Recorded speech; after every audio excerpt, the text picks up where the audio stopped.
परम प्रेममय प्रेम परतत्व सीमा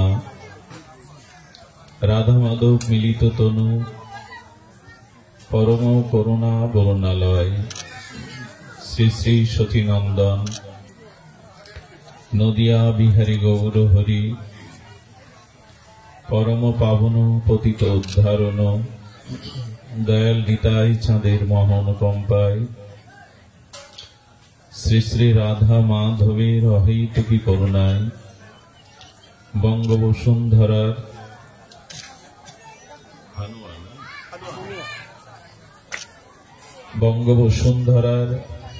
हानुआ ग्रामस्थित भक्तगृह श्रीमंदिरांगने भगवान शिवेर महायोगेश्वर भगवान शंकरेर तारी लीला स्मरणे तारी अनुग्रहे आजकेर এই परम मांगलिक सुमंगल भागवती और भक्ति यज्ञेर आयोजन। এই भक्ति यज्ञे এই शुभ आयोजने सर्वप्रथमे अस्मदीय श्री गुरुपाद पद्मे पराध्य कोटि दंडवत प्रणति तत्सह भगवानेर अनुरागी भक्तजन सुदीजन महंतजन साधुजन सकल भक्त चरणे दिन अति दिनेर सश्रद्ध दंडवत प्रणति। नामान्नाकारी बहुधा निज सर्वशक्ति स्त्र पिता नियमित शरणे न कालो एतदृशे तव कृपा भगवान मबापि दुर्दुर्ग मादृशमिहाजने नान अनुरागो। महाप्रभुर शिक्षाष्टके तिनि बोललेन भगवान जीव के करुणा करबार जन्य तार अहेतुक कृपा तार करुणार अवदाने तिनि बहु नाम এই जगते अर्पण करेছেন। এই যে ভগবান নাম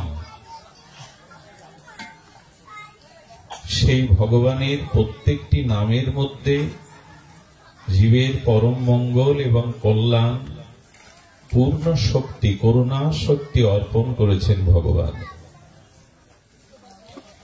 জীব যেহেতু বিভিন্ন রুচি প্রত্যেকটি মানুষের রুচি অভিরুচি ভিন্ন ভিন্ন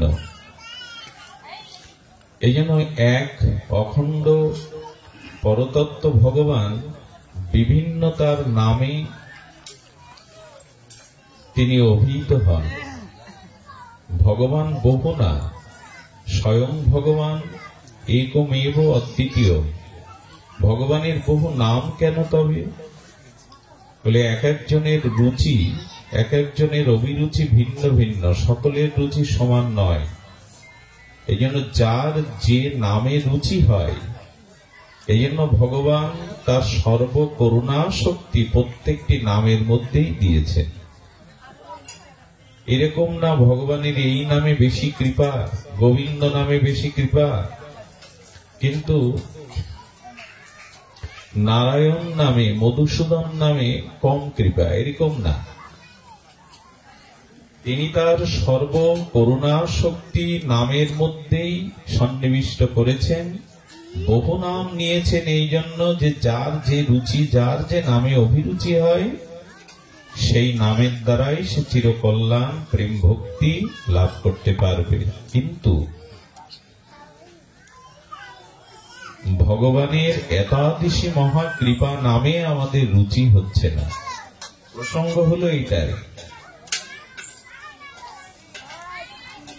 এবং অধিকন্ত ভগবান বলে দিয়েছেন আমার প্রত্যেকটি নামের মধ্যে আমার পূর্ণ করুণা শক্তি নিহিত এবং আমার এই নাম গ্রহণের জন্য কোনো কালাকাল সূচি অসূচি বিচার আমি তোমাদের জন্য করে গেলাম না। এত কৃপা সত্ত্বেও এত সহজসাধ্য সত্ত্বেও আমাদের নামে কেন রুচি হচ্ছে না সেই প্রসঙ্গে আমরা কিঞ্চিত আলোচনা করব। নামে কেন আমাদের রুচি হচ্ছে না এবং বর্তমান যুগ নিতাই চৈতন্যের যে যুগ সেই যুগে হরিনামই আমাদের এই যুগের যুগ ধর্ম, একমাত্র যুগ ধর্ম হরিনাম। এটা কার না জানা যে নাস্তেব্য নাস্তেব্য নাস্তেব্য গতিরন্যতা, হরিনাম বিনা গতি নাই, গতি নাই, গতি নাই। তিনবার বলবার কারণ হলো ত্রিসত্য দৃঢ় করে বলছেন, গতি নাই, গতি নাই, গতি নাই। আবার এই ত্রিসত্য নাস্তেব্য মানে সত্যের তপস্যা এই কলিযুগে নাস্তেব্য সম্ভব না। দ্বিতীয় নাস্তেব্য, তিনটে নাস্তেব্য নাস্তেব্য নাস্তেব্য বলেছেন। দ্বিতীয় হলো ত্রেতায় যে যাগযজ্ঞ সেটি নাস্তেব্য, সেটি সম্ভব না। গোমে দশমের রাজস্ব যজ্ঞ সম্ভব না। আর তারপরে ষোড়শ উপচারে শত উপচারে যে ভগবানের অর্চন বিধি সেটিও এখন সম্ভব নয়। এই জন্য বলেছেন নাস্তেব্য নাস্তেব্য নাস্তেব্য গতিরন্যতা, নাম বিনা কোনো গতি নাই। কলিকালে নাম রূপে কৃষ্ণ অবতার, আর কোন ধর্ম কইলে না হইবে পার, যদি তাই হয়। আচ্ছা দেখুন, নামের কালাকালের বিচার করেনি, আবার কি বলছেন, একবার হরিনাম যত পাপ হরে, জীবের সাধ্য নাই তত পাপ করে। বুঝলাম, এখন আমরা এই হিসাবটা মিলাতে পারছি না যে কলিযুগের যুগ ধর্ম হরিনাম,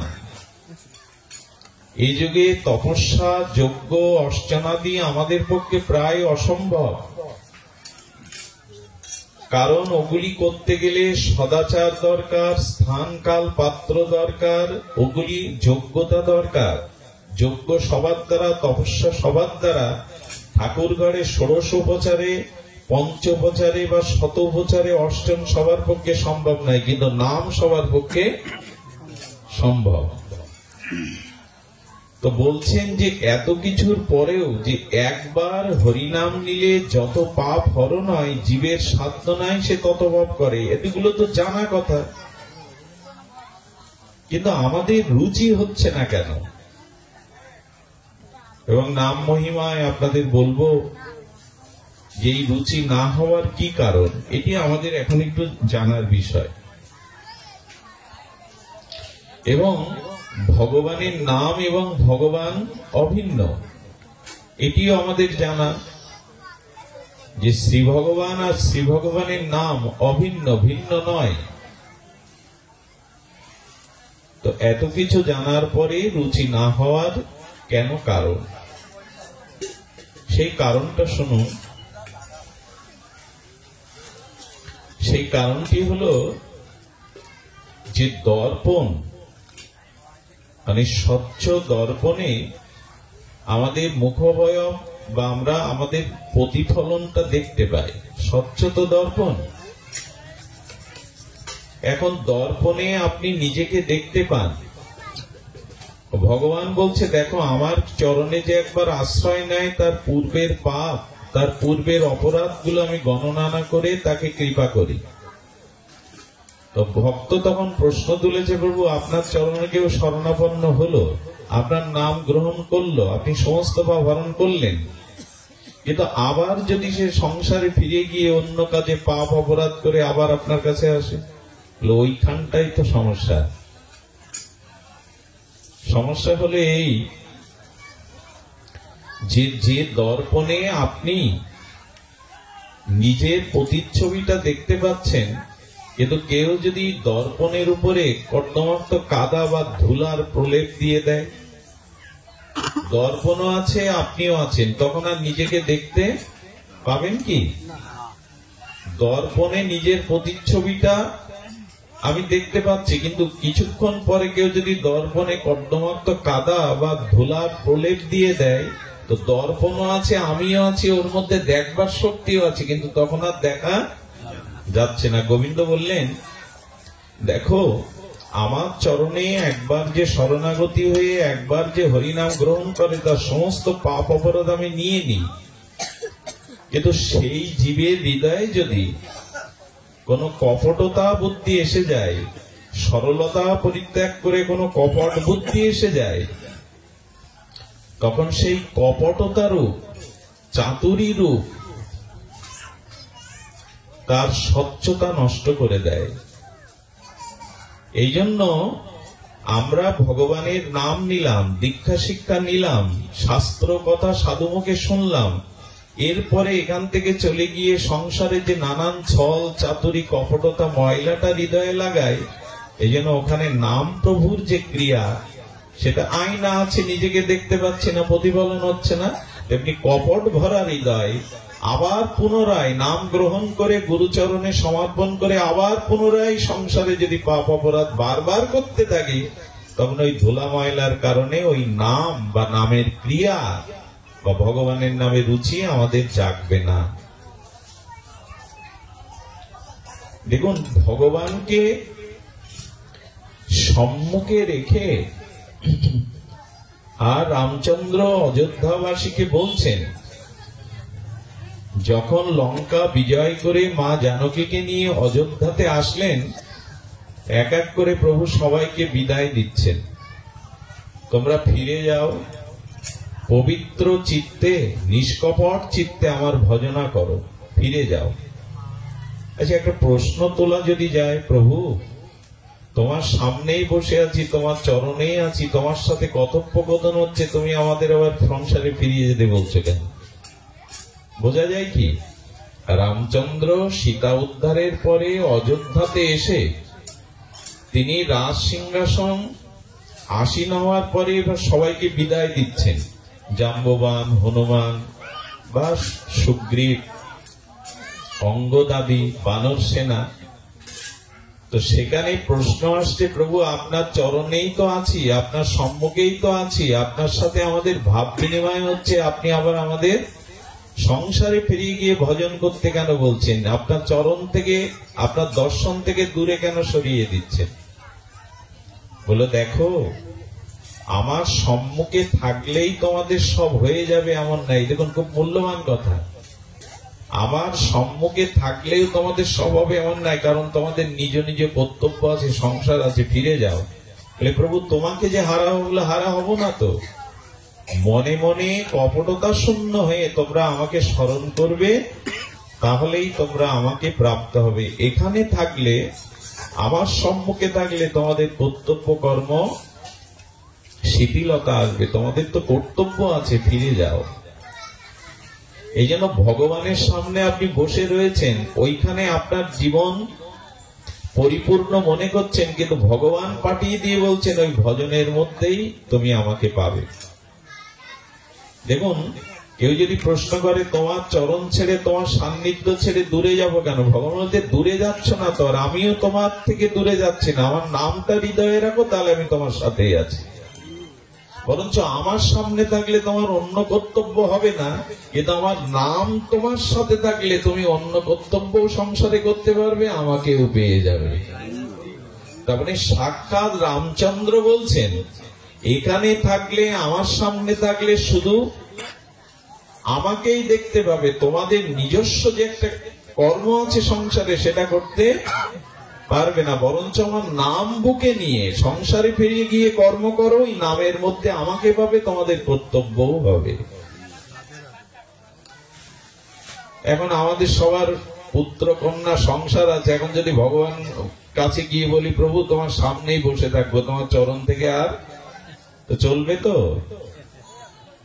সব গোল্লাই যাবে তো সংসার। এই জন্য গোবিন্দ কৃপা করে বললেন, আমি নামের মধ্যে রয়েছি, নামটাকে বুকে নিয়ে সংসারে যাও, তাতে তোমারও কর্তব্য হবে, পরের কল্যাণ হবে, সংসার ধর্ম পালন করতে পারবে, সেই সাথে আমাকেও পাবে। তার মানে ভগবানের চরণ সম্মুখে বসে থাকার থেকে তার নাম বুকে নিয়ে কর্তব্য করাটা ভগবান বলছেন আরো শ্রেয়। ফিরে যাও। এখন ওখানে সবাইকে বিদায় দিয়েছেন, একজন ওঠেননি। ইনি হলেন বালিপুত্র অঙ্গদ। সবাই যখন বিদায় নিচ্ছে, অঙ্গদ বসে আছে। অঙ্গদও কিছু বলছে না, প্রভু তাকে যাওয়ার জন্য দ্বিতীয়বার বলছে না। অনেকক্ষণ পরে অঙ্গদ তখন উঠে দাঁড়িয়ে বলছে, প্রভু আমাকে কৃপা করে রেখে দিন। এবং অঙ্গদ বলতে বলতে কথা বলে ফেলেছেন, প্রভু আপনার যত নিজ সেবা আমি যা বলবেন করব, কিন্তু আমাকে চরণ ছাড়া করেন না। রামচন্দ্র হাসলেন এই জন্য, খুব মূল্যবান একটি কথা, যারা সেবা করে ভগবানের সেবা, সাধু সেবা, তারা কখনো যেন সেবা উঁচু নিচু এই ভেদ আনবেন না। গুরু সেবা, ভগবানের সেবা, বৈষ্ণব সেবা কোনো উঁচু নিচুতা ভেদ করলেই রামচন্দ্র বুঝে ফেলেছেন অঙ্গদের সেবা বুদ্ধি এখনো আসেনি। কারণ সেবাতে উঁচু সেবা আর নিম্ন সেবা এরকম ভেদ করলেই জানবেন আপনি সেবা এখনো বোঝেননি। আচ্ছা, গুরুদেব যদি বলে আমার মাথায় সুগন্ধ তেলটা মাখিয়ে দাও, আমি কি মনে করবো? উঁচু সেবা। উঁচু সেবা, মাথায় গুরুদেবের তেল মর্দন করছি গায়ে। গুরুদেব যদি বলে জুতোটা পায়ে পরিয়ে দাও, এটা নিচু সেবা ভাববেন? জুতো পরানো নিচু সেবা, মাথায় তেল মাখানো উঁচু সেবা। যদি ভেদ করেন, জানতে হবে আপনার সেবা বুদ্ধি এখনো আসেনি। আচ্ছা, গুরুদেবের পায়ে পাদুকা পরালাম, এটা নিচু সেবা। গুরুদেব যদি বলে জুতোটা ময়লা হয়ে গেছে, একটু কালি করে দে, ধুয়ে মুছে পরিষ্কার করে দে, এটা নিচু সেবা ভাববেন? সেবাতে কখনো যেন উঁচু সেবা এবং নিচু সেবায় বুদ্ধি না আসে। কেউ গলে মালা পরালো আর কেউ সাধুর জুতো দুখানা নিরাপদ স্থানে বয়ে এনে রেখে দিল। এই দুটো সেবার মধ্যে কোনো ভেদ করলেই জানবেন আপনার সেবা জ্ঞান এখনো পুরোপুরি আসেনি। সেবা সমানই, সেবা মানে যাতে তার সুখ হয়, তার আনন্দ হয়। এতে ছোট বড় ভেদ করাতে রামচন্দ্র বুঝতে পেরেছেন অঙ্গদের মধ্যে এখনো সেবা ভাবনা পুরোপুরি জাগে নিয়ে। যেন বললেন, মানে উনি বলছেন আমি তো অযোগ্য প্রভু, আমাকে যত নিচু সেবা দেবেন আমি করব, কিন্তু আপনার চরণ ছাড়া করে না। তখনই প্রভু বললেন ফিরে যাও অঙ্গদ, ফিরে গিয়ে কর্তব্য কর্ম করো, কিন্তু নিষ্ঠার সহিত আমার ভজন করো।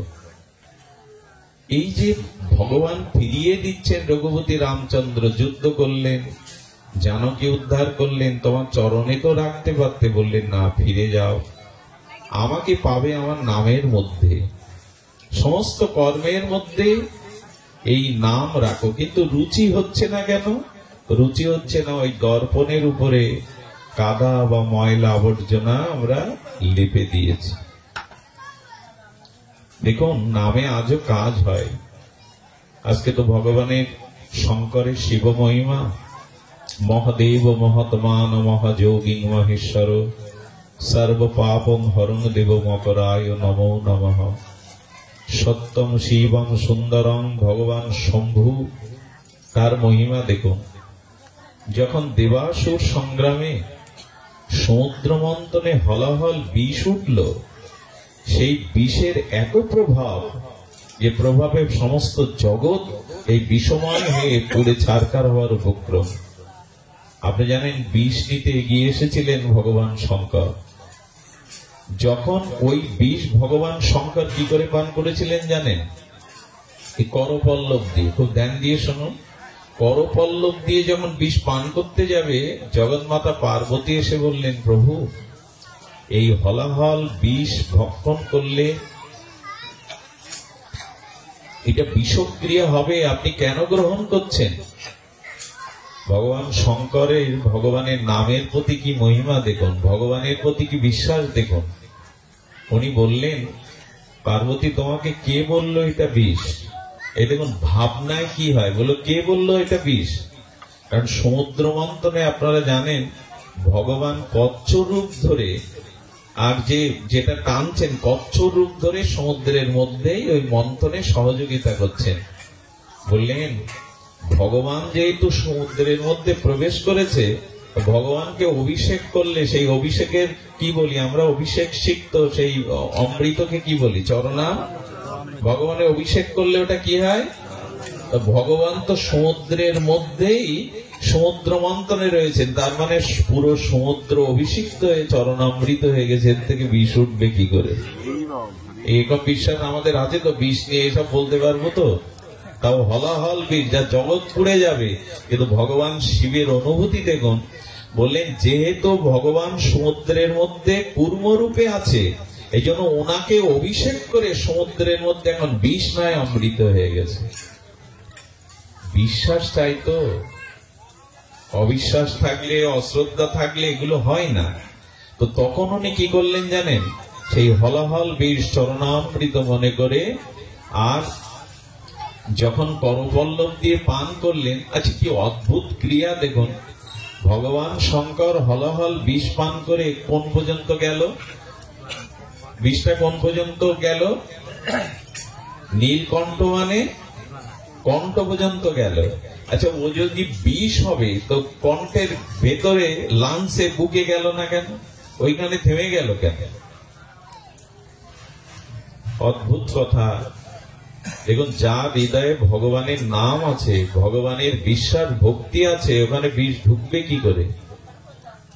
শিব ঠাকুর কি বললেন জানেন, আমার হৃদয়ে রাম আছে আর আমি খাচ্ছি তোমার কথায় বিষ, বিষ রাম, এই কথাটা বারবার উচ্চারণ করলে শব্দটা আসবে বিশ্রাম। বলে দেখো, বিষও বিশ্রাম পায়, বিষও ক্রিয়া করতে পারে না, বিশ্রাম পায় যদি ভগবান বুকে থাকে, ভগবানের নাম বুকে থাকে। এই জন্য ওখানে বিষও বিশ্রাম নিয়েছে, ভেতরে ঢুকছে না।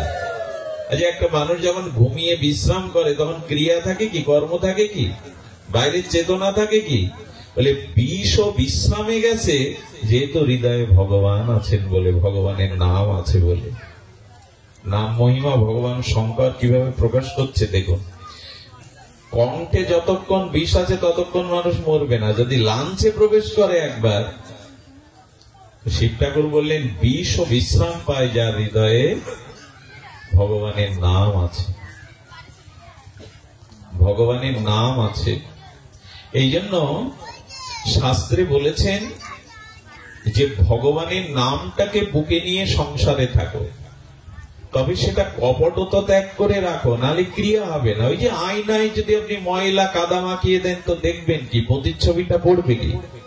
আমাদের তেমনি একটা কপটতার আর একটা ময়লা জমে গেছে।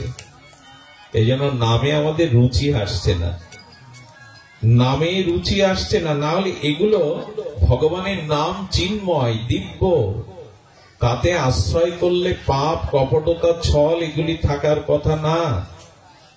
কিন্তু আমাদের এসে গেছে তার একটি কারণ, আমরা একবার নাম নেই, নামে বিশ্বাস করি, দীক্ষা শিক্ষা নিয়েছি, অথচ কপটতাকে ত্যাগ করতে পারছে না।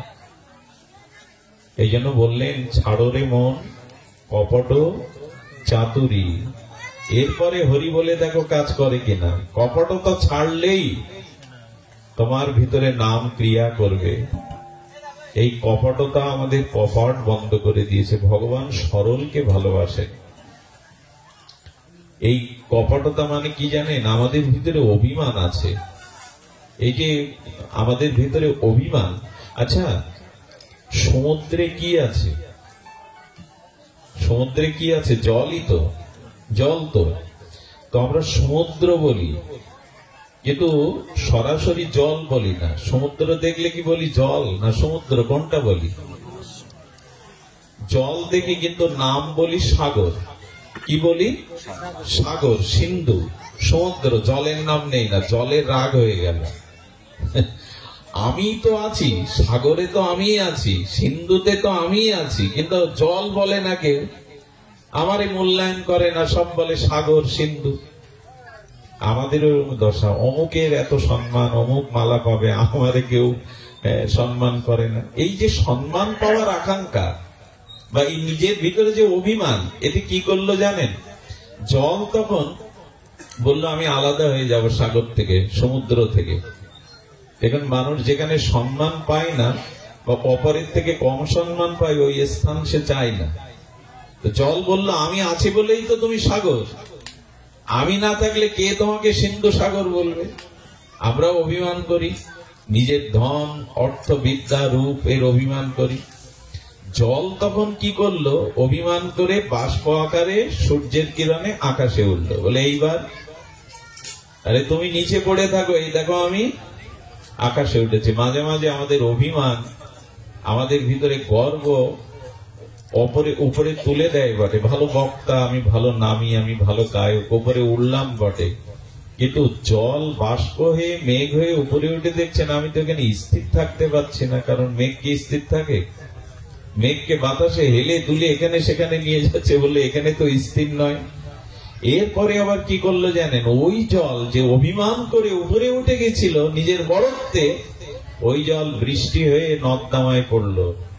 ওই জল বৃষ্টি হয়ে দূষিত মাটিতে পড়ে তখন কি হবে? জলগুলো নর্দমায় পড়লে, ড্রেনে পড়লে আর দূষিত মাটিতে পড়লে তখন ওই সমুদ্রের জল যা শুদ্ধ ছিল, মেঘের জল যা শুদ্ধ বলে নিজেকে গর্ব করে যে আমি এখন আকাশে তুমি নিচে, এখন পড়লো কোথায়?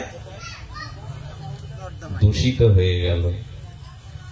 যদি অভিমানে খুব উপরে উঠতে ইচ্ছা করে না, তো ওই মেঘরূপ বাতাস ফেলে দিয়ে তোমাকে এমন জায়গায় নামাবে, আগে তো সমুদ্রে তুমি শুদ্ধই ছিলে, এখন নর্দমায় পড়ে দূষিত মাটিতে পড়ে দূষিত হয়ে গেল। এই জন্য কপটতা, নিজের ভিতরে মান অভিমান এগুলো থাকলে একসময় পড়ে যেতে। কি অপূর্ব দৃষ্টান্ত!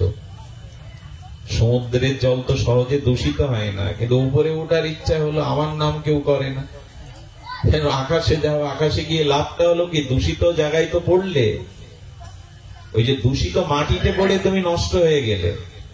দয়া করে অভিমান, এ দেখুন হনুমানকে কেন জগতের অন্যতম শ্রেষ্ঠ ভক্ত বলা হয়?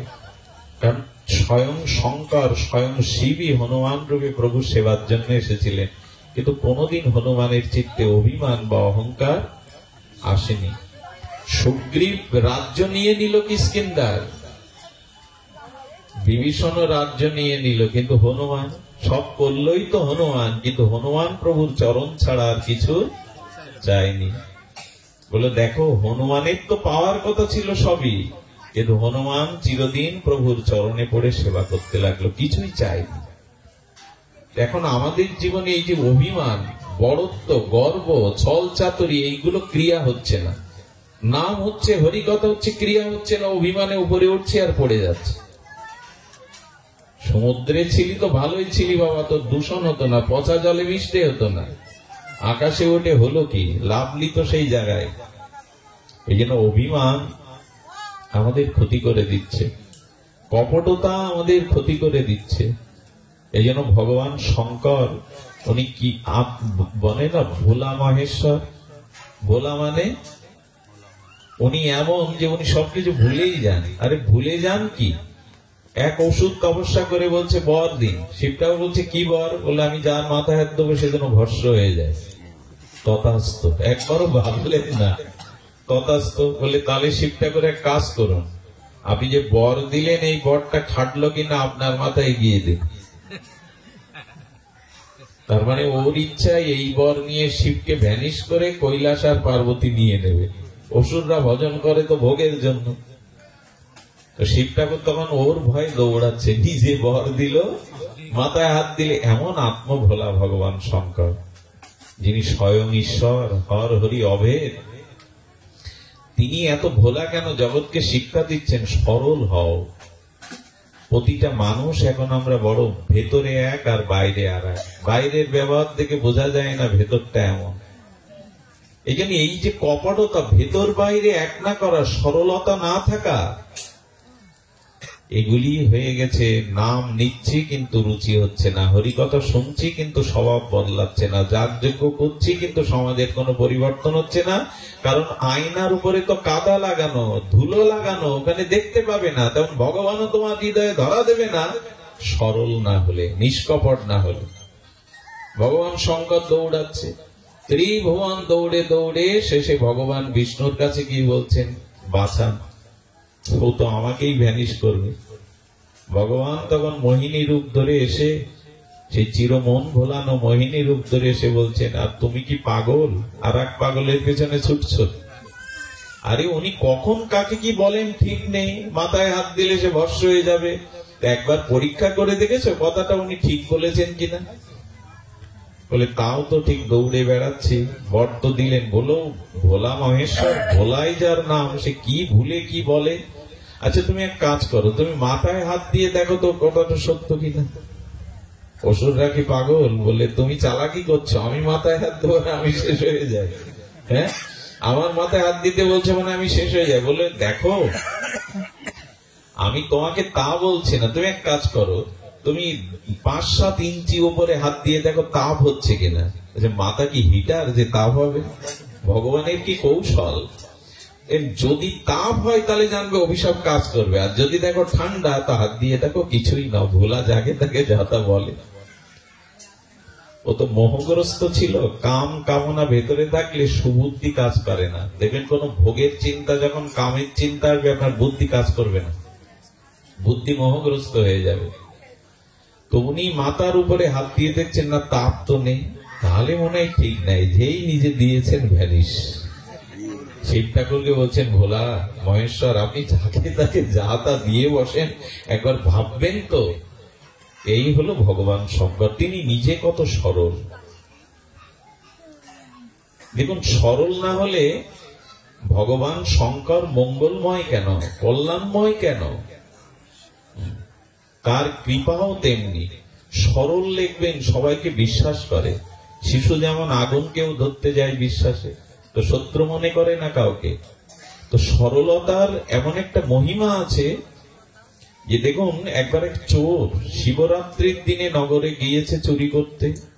কিন্তু শিবরাত্রি মানেই তো সনাতনীর ঘরে, হিন্দুর ঘরে সব রাত জাগে। শিবরাত্রি 4 প্রহর ভগবানের অভিষেক, অর্চন, কীর্তন, বন্দনা, পূজা করতে থাকে।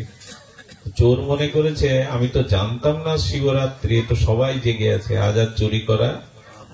তো যেতে যেতে একে তো ক্ষুধায় কাতর, ক্লান্ত, যেতে যেতে দেখছে একটা মন্দির। বলে হ্যাঁ, এইখানে অন্তত ফল জল মিষ্টি কিছু পাবো, আর কিছু পেলে টাকা পয়সা, ঘন্টা যা পাই নিয়ে যাব। মন্দিরে গিয়ে দেখছে এটা কৃষ্ণ মন্দিরও না, রাম মন্দিরও না, এটা শিব মন্দির। হতভাগা, এমন জায়গায় এলাম, কারণ শিব মন্দিরের দরজা জানলাই থাকে না। আচ্ছা, রাম হলে নাকি একটা তীর্থনুক থাকতো, তাও তো বিক্রি করে কিছু তো হতো, যাই হোক ঠাকুর হলে। কৃষ্ণ হলে হাতে একটা বাঁশি থাকতো, মুকুট থাকতো, এ ব্যাটার তো কিছুই নেই। শিবলিঙ্গের বা কি থাকবে? এই ব্যাটার তো কিছুই নেই। আসলাম তাও ঘুরে ঘুরে ওই সব শিবের মাথায় দিয়ে গেছে, এটা ওটা, গিয়ে দেখে ধুদ্রর ফল। বলে এ খেলে তো খাওয়ার বস্তু না, একে যা দেয় সবই উল্টো পাল্টা। ও তখন মন্দিরে একটু বিশ্রাম নিতে গিয়ে দেখে শিবের মানে বিগ্রহের উপরে একটা ঘন্টা টানানো আছে। বলে এইটাই তো, একেবারে যে কিছু নেই তা না, ঘন্টাটাই খুলে নিয়ে যায়। চোর মনে করে ঘন্টা হাত দিতে যাচ্ছে, কিন্তু হাতে পাচ্ছে না। হঠাৎ মনে করেছে তাই তো, শিব বিগ্রহের উপরেই পা দিয়ে পারে না, এর উপর পা না দিলে এখানে মই পাবো কোথায়? ও সরল প্রাণে শিবের মস্তকের উপরে পা দিয়ে যে ঘন্টা ধরেছে, ঘন্টা বেজে উঠেছে, সঙ্গে সঙ্গে শঙ্কর প্রকট হয়ে গেছে। শঙ্কর প্রকট হওয়ার পরে বলছে, ভূত না তো? পা দিলাম অপরাধে, ভূত আসলো না তো? বলে ভয় নেই, আমি ভগবান শঙ্কর। বলি তুমি প্রকট হলে, তোমার উপরে পা তুলে দিলাম, শরীর তুলে দিলাম। বলে ওই জন্য তো প্রকট হলাম। সবাই বিল্লপত্র দিয়ে গেছে, ডাবের জল, দুধ দিয়ে গেছে, তুই তো নিজেকেই তুলে দিলি আমার উপরে, তুই তো নিজেকেই আমার উপরে তুলে দিলি। হ্যাঁ, দেখুন, আপনি একটা ধূপকাঠি দিলেন, কিন্তু মিষ্টান্ন দিলেন, ফল দিলেন, ভগবান বললেন ওগুলোর আমার অভাব, তুই নিজেকেই দে না আমাকে। ও তো পুরোপুরি তুলে দিয়েছে, একবার শিবের মাথার উপরে নিজে তুলে দিয়েছে। বলে এই জন্য তো আমি প্রকট হলাম, যা বরছে। ঠাকুর তোমার এত করুণা, অন্য দেবতা হলেই তো প্রোভ করতো, তোমার উপরে তুলে দিলাম। কিন্তু ভগবান শঙ্কর মনে করলেন না, ও তো আমাকেই দিয়ে দিয়েছে। এই জন্য সরল হতে হবে। বর্তমান সমাজ বলি, পরিবার বলি, এই সরলতার অভাবে আর কপট শূন্যতা না হলে ভগবানের কৃপা হয় না। আমি অনেকদিন আগে একটা ঘটনা আপনাদের শুনিয়েছিলাম, আবারও শোনায়। দেখুন সরলতার কি মহিমা। এক ব্যক্তি ছোটবেলা থেকে রঘুনাথ তথা রামচন্দ্রের ভক্ত ছিল। উনি ছিলেন পাটনি, মানে যারা খেয়া পারাপার করে। এখন তো নদী মরে যাচ্ছে, এই পাটনি, এইসব শব্দগুলো এখন উঠে যাচ্ছে। পাটনি কাকে বলে বর্তমান প্রজন্মের ছেলে মেয়েরা না বুঝালে বুঝবে না যে পাটনি কাকে বলে। তো উনি ওই খেয়া পারাপার করেন। কেউ কিছু জিজ্ঞাসা করলে লেখাপড়া না জানা গ্রামের এই সরল ব্যক্তিটি বলে যান সব রঘুনাথ জানে। আমার যা কিছু সব রঘুনাথের হাতে, রঘুনাথ যা করে তাই। ওই যে কিছু কিছু মানুষ এমন আছে সরল প্রাণে বলে আমার রঘুনাথ যা করে, এই করতে করতে ছোটবেলা থেকে ওই অভ্যাসই হয়ে গেছে। কিন্তু মেয়ের বিবাহ যোগ্য হয়ে গেল, এই পাটনি কতই বা অর্থ করি পাই খেয়া পারাপারি করে। দুটো ছেলে এসে বলল মহাজনের কাছ থেকে 20,000 টাকা সুদে নিয়ে এসো। আমরা দুই ভাই আর তুমি খেটে খুটে 2 বছর সময় নিয়ে এসো, আমরা ও ঋণ শোধ করে দেব সুদ আসলে। মেয়ের বিবাহ হয়ে গেল, 20,000 টাকা স্টাম্পে লিখে নিয়ে আসলো। সত্য ঘটনা শুনো তো। 2 বছর খেটে খুটে তারা সুদ আসলে যখন দিতে গেছে, তখন দেওয়ার পরে উনি খাতা বের করে বলছেন সই করুন, টাকা শোধ করলেন, এই জমা করা হয়েছে।